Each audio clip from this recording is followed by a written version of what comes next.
안녕하십니까. 네, 제 울산과학기술원 정지범이라고 합니다. 우리 이한경 본부장님, 권혁조 원장님 다시 뵙게 돼서 아주 기쁘게 생각을 합니다. 오늘 인공지능 갑자기 생뚱맞게 인공지능이냐 이렇게 말씀하실 수 있겠습니다만은 AI가 지금 우리 시대의 변혁을 굉장히 빠르게 촉진하고 있고 이러한 대변혁기에 과연 이제 이 재난 관리를 연구하시는 분들 또 행정연구원과 같은 정책연구집단은 어떻게 적응을 하고 무엇을 해야 되는지에 대해서 같이 좀 상의해 볼 수 있는 시간을 갖고자 자료를 준비했습니다. 이 AI가 엄청나게 큰 우리 사회에 혁신을 일으키지만 이거에 따른 엄청난 위험들이 요즘 이제 많이 얘기가 되고 있고 노벨상을 수상했던 제프리 힌튼이든 조슈아 벤지오 같은 분들은 이미 이제 앞으로 AI 연구의 3분의 1 정도는 안전 쪽에다 투자를 해야 된다 이렇게 이제 주장을 하고 있는 상황이죠.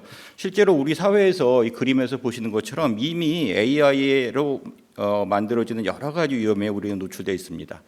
개인정보 유출 문제, 표절 문제, 딥페이크 문제, AI를 이용한 피싱에 대한 문제라든지 가짜 뉴스를 만들어서 정치적 선동을 한다든지 AI를 이용한 공격 기계 그리고 이제 중국과 같이 디지털 전체주의라고 모든 사람을 통제하는 이런 사회의 발전까지 다양한 분야에서 위험에 대한 얘기들이 되고 있고 실제로 수많은 연구자들이 이제 다양한 위험을 이제 구분을 하고 무엇이 얼마나 더 위험한지에 대해서 이야기를 하고 있습니다.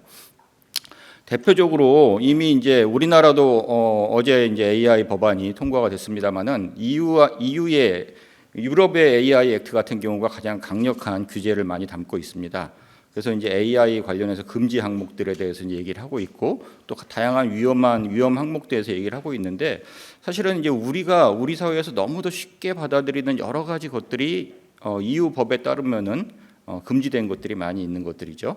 대표적으로 이제 중국에서 하고 있는 그 사회 신용 시스템이라고 하는 소셜 크레딧 시스템이라고 하는 사람들의 여러 가지 행태나 기록들을 바탕으로 해서 평가를 해가지고서 그 사람들의 신용도라든지 이런 걸 평가하는 우리나라도 이미 금융위에서 많이 하고 있는 것들 스카이넷이라고 사람들을 이제 다양한 CCTV나 이런 걸 통해서 식별하고 위험성을 발굴하는 그런 문제들 그리고 우리가 굉장히 또 사실은 별거 아니다라고 생각을 하겠습니다만은 예를 들어 우리가 줌을 하고 있을 때 학생들이 온라인 수업을 하고 나면 열심히 안 하는 이렇게 표정만 보면 알잖아요. 근데 이거를 자동으로 감지할 수가 있죠. AI 기술을 이용하면은. 그래서 인공지능을 이용해서 사람들의 감정을 실시간으로 파악하고 그걸 이용해서 이제 여러 가지 사실은 그것도 금지되어 있습니다. 그리고 그 외에도 우리가 이제 예측 치안이라고 하고 있는 프로파일링이나 이런 것도 역시 EU 법안에서는 여러 가지 이제 그 근거를 두고서 금지를 하고 있는 상황이고 우리가 이제 행정안전부 청사를 들어가려고 하면 안면 인식 시스템을 해야 되는데 이것도 사실은 굉장히 위험한 시스템으로 사실은 좀 주의해야 된다고 굉장히 강조를 하고 있는 것들이고 제가 이제 우리 대학원생들이 취업을 하면서 AI로 면접을 보고 왔다는 얘기들을 합니다. 그러면서 우리나라 학생들한테 물어보면은 AI 면접이 더 공정할 것 같다고 얘기를 해요. 사람이 하는 것보다. 사람들은 왠지 끈과 권력 관계와 이런 거에 따라서 자기를 판단할 것 같은데 AI는 공정할 것 같다라는 얘기를 하면서 우리나라 사람들이 AI에 대한 이 수용성이 굉장히 높은 편이죠. 그러나 이런 것도 사실은 이런 채용 시스템 역시 EU 법에서는 굉장히 위험한 시스템으로 권장하고 있지 않고 금지하고 있는 경우들이 많죠. 우리나라 같은 경우는 이런 수용성이 굉장히 높은 기술들이 실제로 이제 금지되고 있는 상황 그리고 이제 여러 가지 위험을 좀 저희가 이렇게 서지 분석이나 문헌 분석 다양한 걸 통해서 분석을 하고 AI 관련 정책 연구 방향을 한번 안전 관련된 정책 연구 방향을 그림과 같이 프레임워크를 한번 마련해 봤습니다. 저희가 AI 개발자가 아닌 이상 인공지능 자체를 개발하는 것이 아니라 저희는 개발된 인공지능에 대한 평가와 그것이 우리 사회와 사람에 미치는 영향에 대해서 분석하고 그거에 대한 대안을 마련하는 것들이 사실은 핵심적인 영역이 되어야 될 거라고 생각이 되고요. 큰 틀에서 본다면은 AI 자체에 대한 이거 얼마나 정확한지 여러 가지 이제 문제점 같은 거 확인하는 그런 연구 그리고 AI가 사람한테 주는 영향 그래서 AI가 사람한테 주는 영향에 대한 평가 나아가서 AI가 이 사회 전체에 큰 이제 변화를 줬을 때 우리가 이제 어떤 준비를 해야 되는지에 대한 연구로 구분을 해서 프레임워크를 나눠서 살펴봤습니다. AI 자체에 대한 연구라고 했을 경우에는 특히나 이제 우리 재난안전 분야 같은 경우에서 이런 연구를 좀 많이 좀 고민을 해봐야 됩니다. 최근에 재난안전 R&D가 나온 것들을 제가 이제 이렇게 여러 가지를 해보면서 도전도 해보고 떨어지기도 많이 떨어졌는데 AI가 안 끼어 있는 연구가 없었습니다. 최근 3년 동안에는 행정안전부, 재난안전관리본부에서 나왔던 여러 가지 형태의 R&D 과제들이, 그런데 지금 가만히 생각해 보면은 이게 과연 정확하고 안전한지에 대한 그런 걸 요구하는 건 아니었거든요. 그러니까 우리 이제 재난관리자들이 AI한테 재난이 발생했을 때 매뉴얼 정보를 확인하고 내가 어떻게 행동해야 될지 알아야 된다라고 이제 하면 편리하게 할 수 있다고 얘기하지만, 사실은 AI가 주는 이 대답이 정말 잘못된 대답이거나 오히려 위험을 가중시킬 수 있는 경우라고 했을 경우에는 과연 어떨 것인가라고 하는 평가에 대한 고민은 없는 거예요. 단순히 개발이 중요한 게 아니라 사실은 이런 이제 보수적인 안전관리 분야에 있어서는 이게 제대로 돌아가고 있는지, 오히려 위험성을 증가하지 않는지, 이런 분야별 위험성에 대한 검증, 학습 데이터가 제대로 되고 있는지에 대한 검증, 이런 다양한 검증들을 저희가 좀 사실은 수행할 필요가 있다고 생각을 하고요. 앞으로 R&D 과제나 이런 거 재난안전 분야에는 반드시 이런 내용들이 좀 추가가 되어야 될 거라고 생각합니다. 정말 중요한 연구들은 장기적으로 과연 이제 이런 인공지능이 사람한테 어떠한 영향을 줄 것인가라고 하는 연구가 될 수 있을 것 같고요. 대표적으로 이제 오정보와 허위정보, 미스인포메이션, 디스인포메이션이라고 하죠. 오정보라고 하는 거는 인공지능이 여러 가지 잘못된 정보를 이제 주는 경우라 볼 수 있겠고, 디스인포메이션은 일부러 이제 허위 정보를 만들어내는 거죠. 가짜 뉴스 이런 것들, 이런 것들의 사회적 영향과 대응 방안. 이 연구가 사실은 굉장히 활발하게 진행되고 있습니다. 왜냐하면 이 정치 쪽에 굉장히 큰 영향을 주고 있기 때문에, 이 정치적으로 과연 우리가 이런 문제를 어떻게 적응해야 될 것인가라고 하는 문제는 정말 중요한 문제라고 볼 수가 있겠고요. 최근에 이제 국제 설문조사나 이런 걸 통해서 보면은 우리나라가 AI 기술에 대한 그 기대감이나 긍정적인 태도가 전 세계적으로 가장 높은 나라 중에 하나예요. 이제 우리나라 사람들의 특징이라고 볼 수가 있겠는데, 그래서 이제 굉장히 이런 걸 잘 받아들입니다만은 이 AI 기술이 줄 수 있는 여러 가지 이제 부작용들, 실제로 저희 현재 교육 현장에서는 제대로 된 교육 평가가 어렵습니다. 특히나 에세이나 글쓰기 이런 것들 같은 경우에 학생들한테 숙제를 내놓으면은 거의 대부분 다 챗GPT니 클로드니 이런 걸 통해 가지고 해오거든요. 그래서 이제 저희가 여러 가지 실험도 하고 있어요. AI로 일부러 글을 쓰게 하거나 또 한쪽은 아예 못 쓰게 해가지고서 두 집단의 학업 성적의 차이가 과연 어떻게 될 것인가를 본다든지. 그래서 이제 우리가 겪고 있는 이 사회는 이미 인공지능이 우리 삶의 행태라든지 여러 가지 바꾸기 시작을 하면서 보다 적극적인 대응이 좀 필요한 이런 시대로 넘어가고 있다고 생각이 듭니다. 대표적으로 인간 행태에 있어서 가장 큰 변화를 만들어낸 집단이 프로 바둑 기사에 대한 이야기들이죠. 관련된 논문도 요즘 많이 나오고 있는데, 알파고 이후에 프로 바둑 기사들이 일을 하는 방식이 많이 바뀌었어요.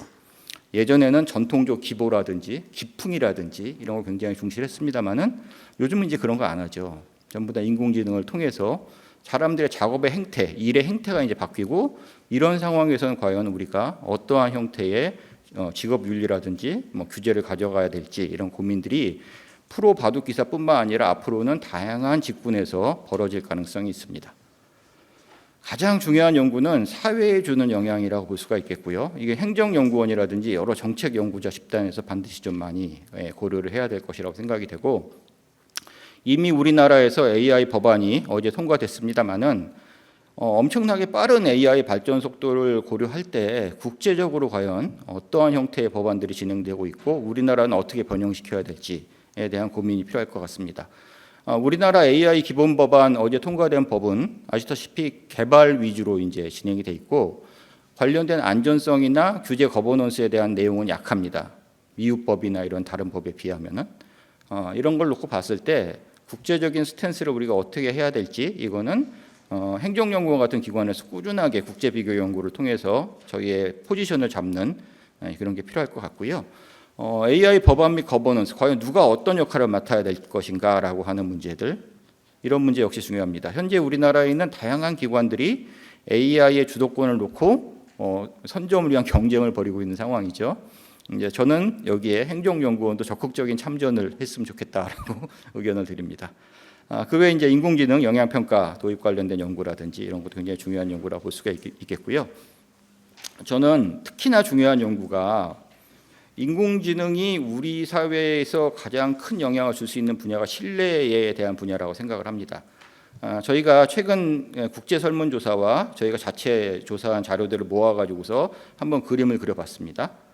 그 결과를 보면은 사람을 신뢰하는 나라에서는 인공지능을 덜 신뢰하고 사람의 신뢰가 굉장히 낮은 나라에서 인공지능에 대한 신뢰가 높은 거예요. 정확하게 지금 이런 역관계가 드러나고 있는데 이게 이제 보면은 이제 그런 거죠. 우리나라 사람들이 인공지능에 대한 면접이나 이런 걸 신뢰한다라고 하는 거는 사람에 대한 신뢰가 없기 때문입니다. 내가 죄를 지어서 법원에 가서 판결을 받아야 되는데 사람 판사보다는 인공지능 판사한테 받고 싶다라고 하는 것이 사실은 이 사회에 대한 신뢰 문제가 어떻게 보면 인공지능한테 훨씬 더 기대게 만드는 이런 영향을 이제 주고 있는 거라고 볼 수가 있겠고요. 행정연구원에서는 우리나라에서 가장 대표적인 사회조사 중에 하나인 사회통합 실태조사라고 하는 걸 하고 있습니다. 신뢰에 대한 연구를 이제 많이 이제 다루고 있고요. 이런 걸 놓고 봤을 때 지속적으로 과연 이제 AI에 대한 신뢰와 사람 그리고 정치 체제에 대한 신뢰의 문제를 같이 한번 비교해서 고민해보는 그런 연구를 해볼 필요가 있다고 생각이 듭니다. 그러니까 장기적으로 이런 신뢰의 문제는 결국은 정치 및 권력에 커다란 영향을 줄 수밖에 없습니다. 그래서 학술적으로 본다면은 이 AI라고 하는 일종의 기계입니다만은 이거를 이제 굉장히 중요한 영향을 가진 이해 당사자라고 놓고 이제 해석을 할 수 있는 뭐 신유물론적 관점의 연구라든지 후기 구조주의, 뭐 정치 경제학적 연구를 좀 저희가 하면서 AI가 과연 우리 사회의 정치 및 권력을 어떻게 바꿀 것인가 이런 걸 좀 고려해 볼 필요가 있을 것 같고요. 특히나 이제 중국 같은 경우가 AI를 활용해서 디지털 전체주의를 정말로 성공적으로 이제 만들어낸 나라가 되고 있고 이 기술 시스템을 전 세계에 수출을 하고 있습니다. 그래서 과연 이 시스템에 대해서 우리는 어떤 식으로 대응해야 될 것인가? 그래서 AI와 민주주의에 대한 연구를 우리가 좀 같이 좀 고민해 볼 필요가 있겠고요. 또 중요한 연구 중에 하나가 문화에 대한 연구라고 볼 수가 있겠습니다. 여기 그림에서 제가 이제 그려봤는데 이런 인공지능 기술이라든지 챗GPT 같은 게 발전을 하다 보면은 문화가 영어 위주로 재편될 가능성이 굉장히 높다고 다들 지적을 합니다. 이런 상황에서 과연 우리는 어떻게 해야 될 것인가라고 하는 게 사실은 한글 기반 그리고 이제 한국의 지역적 상황을 기반으로 두고 있는 AI 시스템이라든지 이런 걸 사실은 고려할 필요가 있다고 생각을 하고요. 또한 이제 AI와 기후 변화에 대한 이게 AI가 기후 변화에 큰 도움을 줄 수도 있겠습니다만은 아무래도 이게 엄청난 계산 파워라든지 이런 것들 때문에 에너지 소비가 굉장히 많아서 탄소 배출량이라든지 이런 것들에 대한 연구를 병행할 필요가 있다고 생각이 듭니다. 그리고 AI와 군사적 이용, 규제 이런 것들은 EU법에도 이 내용은 제외가 돼 있어요. 왜냐하면 모든 국가에서 몰래 하고 있기 때문이죠.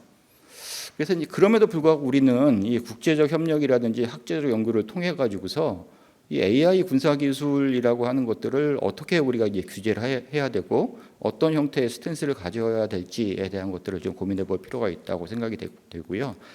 장기적으로 본다면은 기본소득, AI 기본소득에 대한 연구를 한번 또 이건 좀 장기적인 얘기긴 합니다. 하지만 이제 노벨상 수상자 제프리 힌튼이 이제 주장을 했고요. 유니버셜 베이직 인컴이라고. 왜냐하면 AI가 모든 일자리를 파괴할 가능성이 높기 때문에 사람들한테 기본적인 소득을 줄 필요가 있다라고 하는 얘기가 될 수 있겠고, 이건 이미 이제 우리가 로봇세라든지 이런 거 통해 가지고서 일부 이제 우리나라에도 반영이 되고 있는데, 이런 것들을 그래서 이제 지급 대상을 누구로 할 것인가, 재원을 어떻게 할 것인가, 이런 것도 좀 필요하다고 생각이 됩니다. 종합적으로 제가 이제 이게 보면은 이런 그림을 한번 그려봤습니다. 단기, 중기, 장기를 놓고 봤을 때, 그리고 AI 기술 자체, 사람한테 주는 영향, 사회에 주는 영향 이런 걸 놓고 봤을 때 일단 행정연구원이라든지 정책연구 집단은 여기 이제 빨간색이 쳐지는 요 부분 단기적이지만 사회 전체에 큰 영향을 주는 규제 거버넌스, 신뢰, 정치 체계에 대한 연구 이런 것들을 좀 시급하게 좀 진행할 필요가 있다고 생각이 됩니다. 그 이외에도 인식이나 태도, 뭐 교육 리터러시, 그리고 재난안전 분야의 위험성 및 안전성 검증이라고 하는 도입뿐만이 아니라 제대로 된 검증의 병행해 나가는 것들이 굉장히 필요하다고 생각이 되고요. 장기적으로 기본소득이나 문화 이런 것들에 대한 연구도 역시 필요하다고 생각이 됩니다. 네, 이상입니다. 감사합니다.